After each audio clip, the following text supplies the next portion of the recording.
মহুয়া মৈত্রর সঙ্গে ওনার তো মাঝে মাঝে আমরা দেখেছি যে অনেক সময় সমস্যা হয়েছে, কিন্তু এখন ওরা আবার একসঙ্গে এক কাটটা এইটা তার জিজ্ঞেসই করো না। পার্লামেন্টের ভেতরে একজন সিনিয়র সাংসদ কল্যাণ ব্যানার্জি মহাশয় কি ভাষায় একজন এমপির সাথে কথা বলছেন।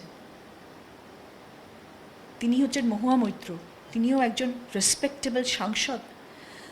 যেই ল্যাঙ্গুয়েজ, যেই শব্দ নর্থ কলকাতার ব্রথেলে ওইসব শব্দগুলো ব্যবহার করা হয়, সেই সব শব্দ চিৎকার করে কল্যাণ ব্যানার্জি পার্লামেন্টের মধ্যে আক্রমণ করছেন মহুয়া মৈত্রকে, এবং বাকি যারা সাংসদরা রয়েছেন অন্য রাজ্যের, তারা এসে জড়িয়ে ধরে বলছেন আপনারা এরকমভাবে চিৎকার করবেন না, আপনাদের নিজের দলের বদনাম হচ্ছে।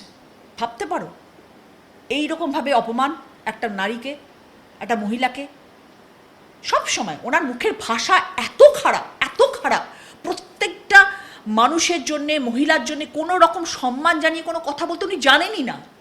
আর সেই ভদ্রলোকের সাথে পার্লামেন্ট থেকে দুজনে মিলে এক গাড়ি থেকে নামছে। এটাও দেখার আছে। এরা বলে নীতির কথা, এরা বলে ভদ্রতার কথা, এরা বলে সম্মানের কথা। অবাক। মহুয়া মৈত্র বারবার বলছে যে যদি এই দল খারাপ ফল না করতো তাহলে নাকি 20 জন সাংসদ যারা রয়েছেন তারা কেউই যেতেন না, এবং এই যে নানান রকম দুর্নীতি, এই দুর্নীতিগুলো জেনেও নাকি তারা চুপচাপ। ওকে, তুমি যদি এই প্রশ্ন করছো, তাহলে দল যদি জিততো তাহলে এই দুর্নীতিগুলো হয়তো সামনেই আসতো না, সব ধামাচাপা পড়ে যেত, যেরকমভাবে এতগুলো বছর ধামাচাপা দিয়ে রাখা হয়েছিল 15 বছর ধরে। নন ফ্যাক্ট। এগুলোকে আমি বলবো, তুমি প্রশ্ন করলে পাবলিক এই কথাগুলো উত্তর দেবে। তোমার কি মনে হয় যে পাবলিক এত বোকা? হ্যাঁ, পাবলিক এত বোকা শুধু ছাপ্পা ভোট পড়েছে?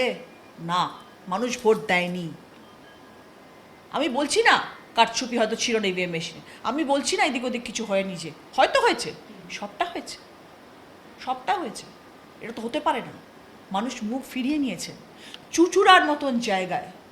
এই যে তুমি বলছো কল্যাণ ব্যানার্জির কথা, তার নিজের কনস্টিটুয়েন্সি ছেড়ে বারবার আমার কনস্টিটুয়েন্সি এসে এসে মাতব্বরি করেন কেন? কেন? কিসের জন্য আপনি করেন? আপনার নিজের কনস্টিটুয়েন্সিতে আপনি নিজের ছেলেকেও জেতাতে পারলেন না, এত বড় বড় কথা বলছেন। হুগলির ভূগোল নাকি আমি জানি না? হুগলির ভূগোল তো আপনি খুব ভালো করে জানেন দাদা। তাহলে আপনি আপনার ছেলেকে কেন জেতাতে পারলেন না উত্তরপাড়া থেকে? এত যখন আপনার ভূগোল মুখস্থ হুগলির, এত আপনি আটঘাট জানেন তৃণমূল কংগ্রেসের, আমি তো কিচ্ছু জানি না, আমি যাইও না, আমি একদম যাই না, মানুষ আমাকে দেখতেই পায় না হুগলিতে। 7টা কনস্টিটুয়েন্সিতে যদি যাও এবং ওখানকার যারা প্রকৃত অর্থে মানুষ আছেন তাদের কাছে কিছু জিজ্ঞেস করো, একটা লোকও বলবে না রচনা বন্দ্যোপাধ্যায় আসে না। আমি আমার সংসার, আমার ছেলে, আমার দিদি নাম্বার 1 সব করার পরেও যতটুকু সম্ভব আমি সব সময় আমি আমার কনস্টিটুয়েন্সিতে গেছি, মানুষের সঙ্গে ইন্টারাক্ট করেছি। সব থেকে বড় কথা যেটা হচ্ছে, যেটা আমি করতে চেয়েছিলাম সেটা আমার কাজ, আমি সেটা করতে পেরেছি, করছি। আমি 2 বছরে আমি চ্যালেঞ্জ করছি।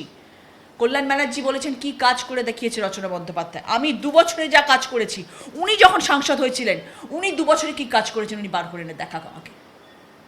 আমি তো নতুন 2 বছরের সাংসদ, আমি কি কাজ করেছি আমি জানি। উনি কি কাজ করেছেন উনি 2 বছর আগে, 2 বছর যখন ওনার হয়েছিল, উনি আমাকে এনে দেখাক। তাহলে আমি তখন তো লড়াইটা শুরু হবে না। কাজের ক্ষেত্রে লড়াই করো না, আমি মুখে নোংরা কথায় লড়াই করি না, আমি কাজের দিক দিয়ে কথা বলবো।